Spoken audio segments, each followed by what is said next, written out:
શું તમને વિઘટન પ્રક્રિયા એટલે શું ખબર નથી પડતી? આવી જાઓ, 1 મિનિટમાં કરાવી દઈશ.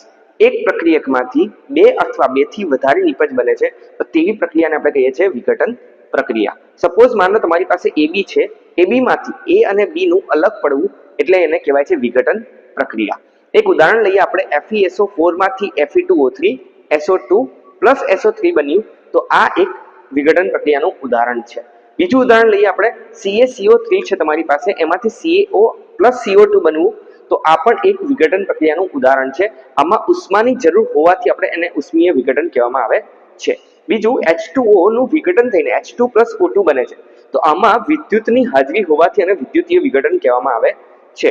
ત્રીજું એક ઉદાહરણ લઈએ આપણે, AgCl માંથી Ag પ્લસ Cl2 બનવું, આમાં પ્રકાશની હાજરી જરૂરી છે એટલે આને પ્રકાશી વિઘટન કહેવામાં આવે છે. આવી જ જો સાયન્સ ઇઝી ટ્રીક તમે જાણવા માંગતા હોય તો આ ચેનલને અત્યારે જ સબસ્ક્રાઇબ કરી દો.